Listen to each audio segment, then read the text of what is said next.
Going to do something fun and interesting. I've got a bunch of interesting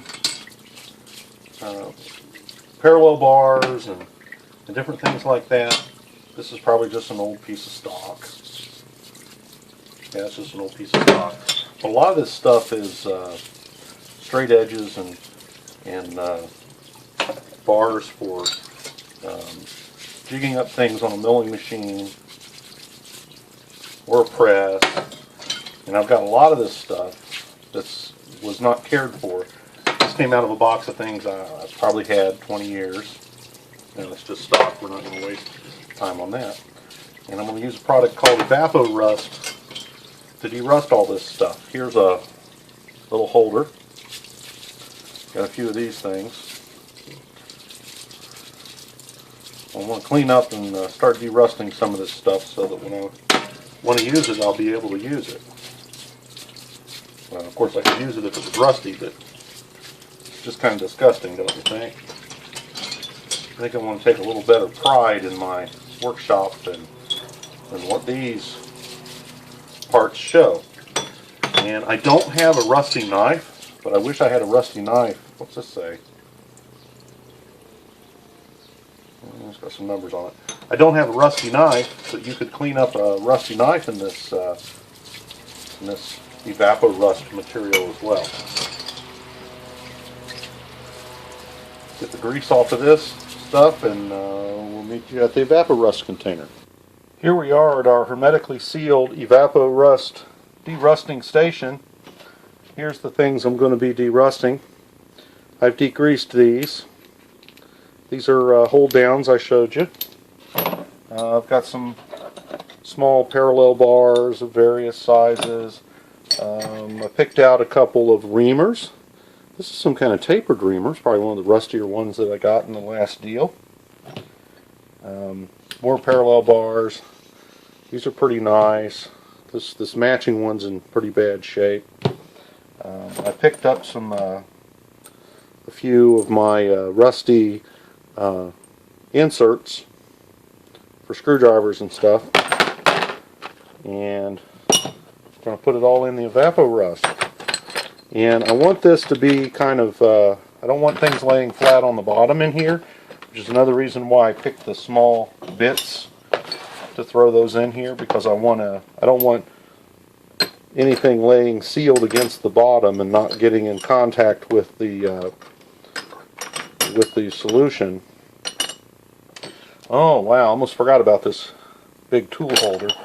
This is something I have absolutely no use for, and I would like to sell it. And so I thought I would, the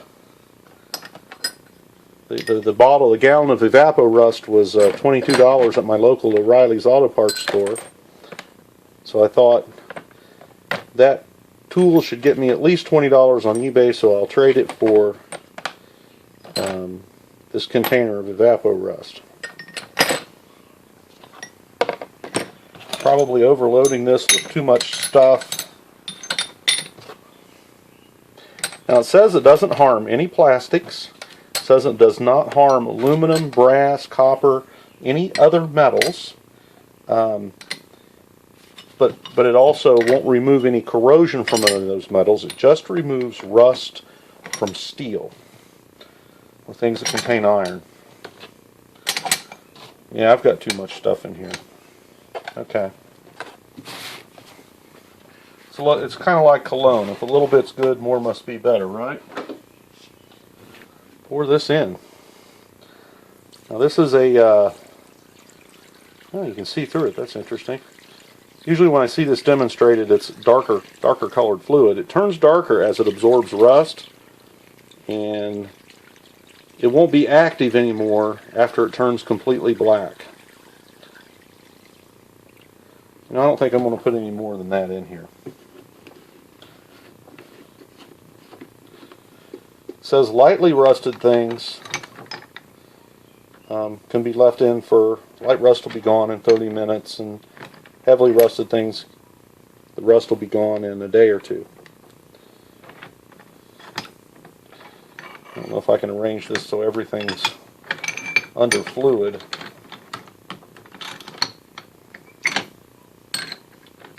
may just have to turn things once in a while. Hope this doesn't eat my fingers off.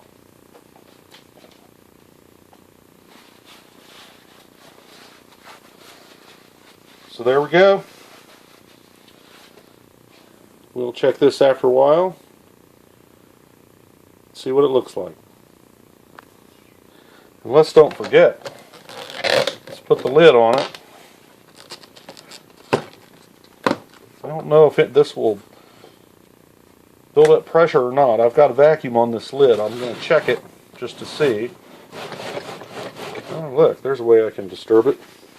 I was hoping to be able to keep it in this container so that I can cycle things through here. I probably should have just put 3 or 4 items in it at a time, but I'm excited. I want to get started. I want to make a difference. I want some shiny looking tools. So we'll be back after a while. It's been about 30 minutes. Probably not enough time to make a big difference, but thought we'd come in and see if we can see a little difference. I really want to pull that tool holder out of there.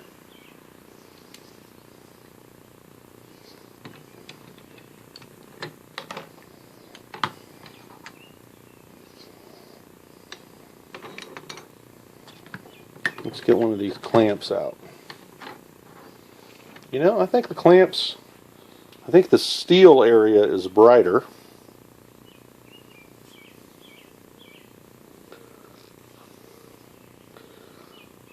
I think it's going to do something.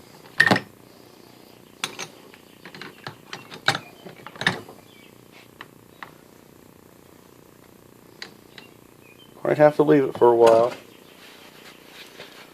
Apparently it doesn't harm the metal if you leave it in longer.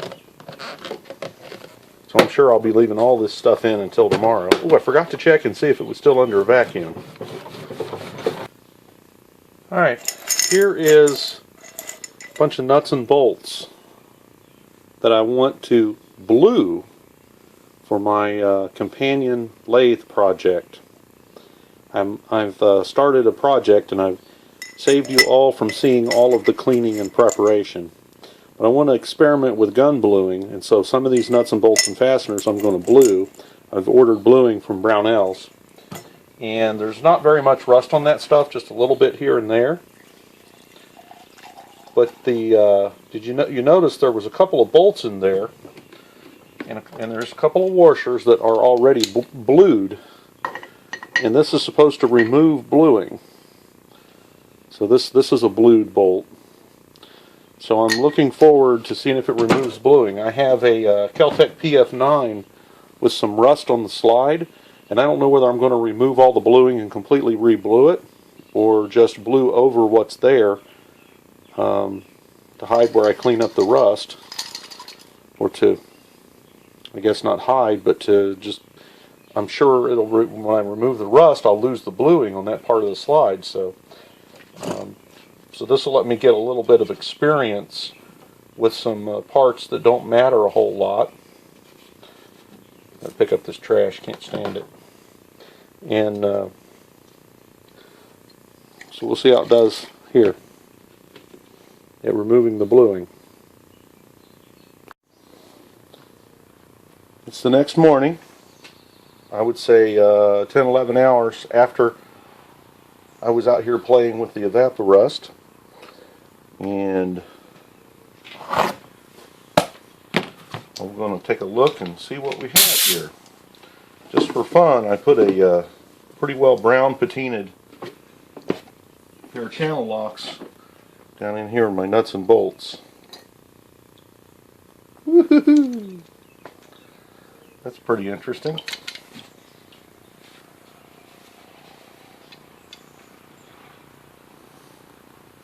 So that's a good before and after comparison. Now I don't want to get this all over my shop, whatever it is. I'm not that familiar with it yet. So I have a container of water out here to rinse things off, and an air line so I can dry things off. Then I have a little bit of PB Blaster here just to put a little oil coating on things. This was a couple of the things I was most interested in. Those look pretty good. We seem to have a black residue where the rust was. I wonder if that'll stone off of there real nice now. Yeah, it seems like it doesn't feel rusty. It feels smooth like a ground surface.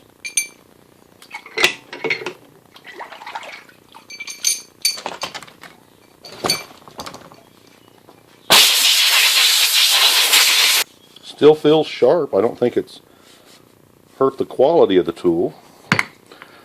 Well, I don't know that the tool was super sharp to begin with, but it doesn't feel like it's any worse. That's for sure.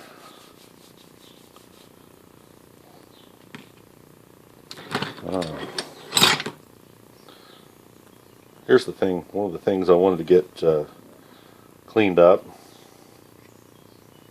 Make it a little more presentable for resale.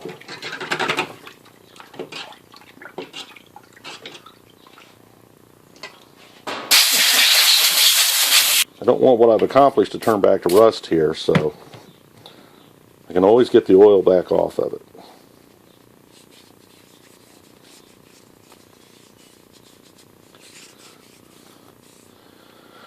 Well, I'd have to say the Evapo-Rust works. Definitely gets rid of all of the grainy, sandy texture of the rust. The rust is gone. Looks like it leaves something dark in its place. Only a little bit though, and I'm sure that'll stone right off of there. Pretty pleased. Let's pull out the clamps. Remember, I had the 4 clamps, workpiece clamps.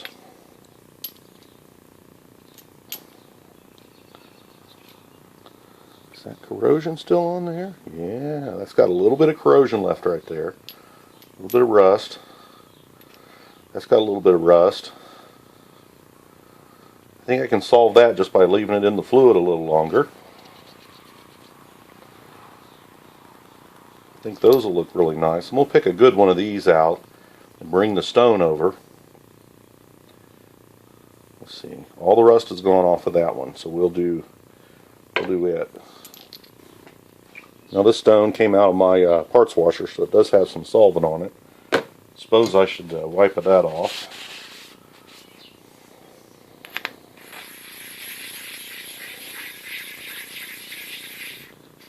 These stones have a coarse and a fine side. I'm on the fine side.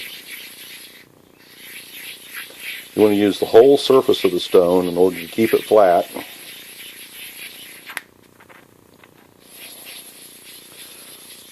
Feels like a beautiful ground piece of metal. Don't know how to describe it, but you can feel when there's a high spot and there's not.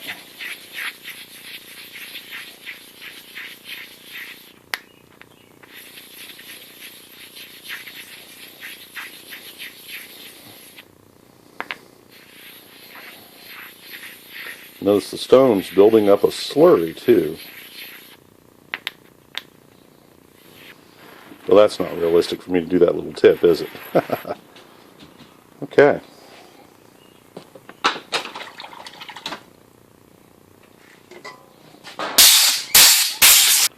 So we see the results. The stoning didn't eliminate the black spots, but there's no real texture to that, so I'm happy with the quality of this part. It looks a lot better. Still got a little bit of rust left on here, texture that I can feel. I'm sure you can still see it.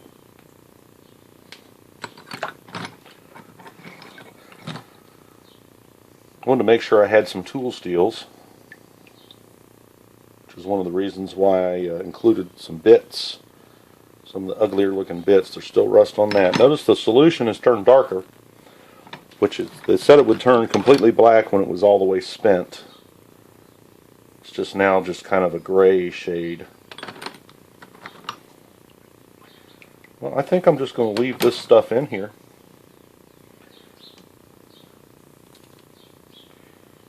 Now there wasn't hardly any rust on these bolts at all, just little speckles here and there.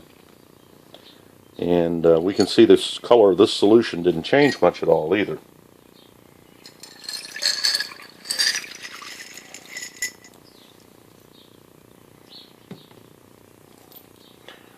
And the bluing is gone from this bolt and this bolt. These were blued before. These were blued. That wasn't blued. This was blued. This washer still has some black on it, which I assume was bluing. There's the little rocker from a tiny little lantern tool post. And this is an early model. These are parts from an early model Craftsman companion lathe. It's really actually another brand. It was sold as a armature machine, an armature cutter. And I'm restoring that right now just as a little cool little small shop home lathe. And I'll be bluing all of these parts.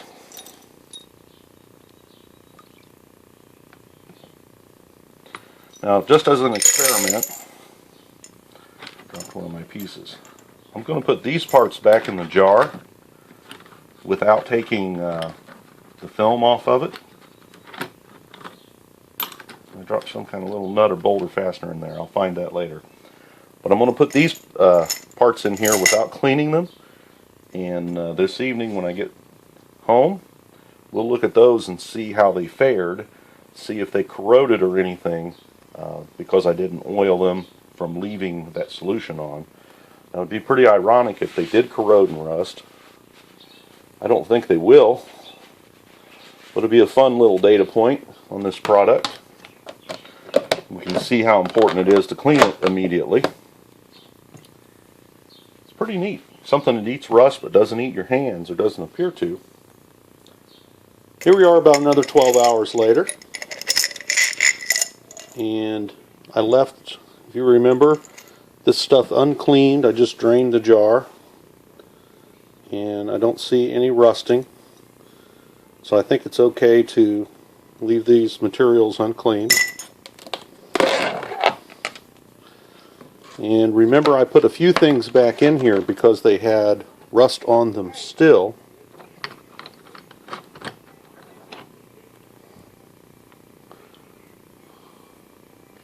I think that's less. I can still feel a little bit of roughness right there.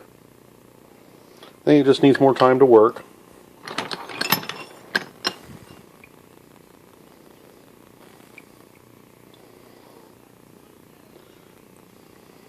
A little bit of roughness there.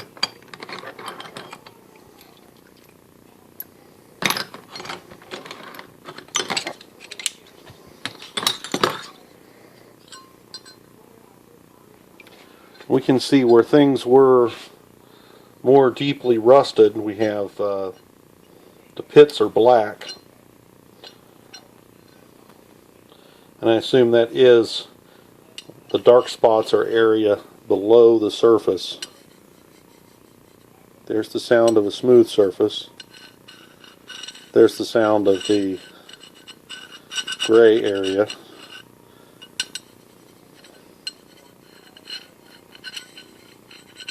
I think these will still be good for jigging heights and things.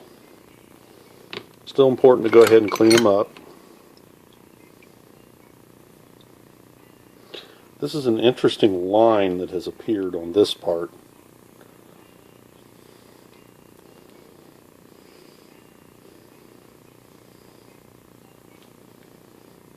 I think that's done.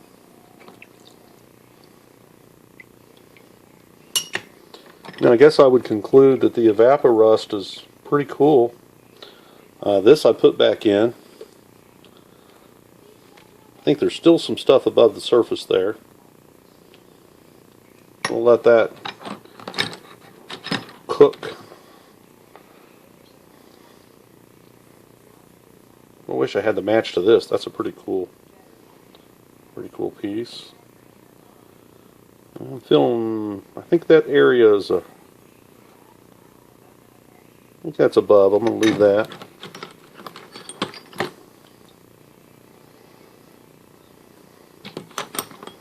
I'd like to get a container in some kind of basket, so I can just lift the basket out and let it drain. That's definitely got a lump on it still. That's got a lump. Yeah, I'm not completely happy with this container. I am pretty happy with the Evapo-Rust product. Yeah.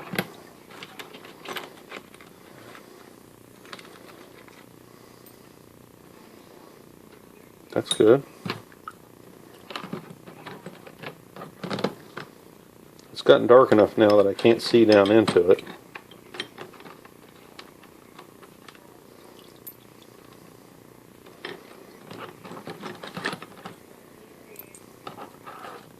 Pulling out all my some of my rusted screwdriver bits. They look pretty good. I think I'll dry those off. So I think I'm pretty happy. I'm going to be using this process for most things until I come across something better.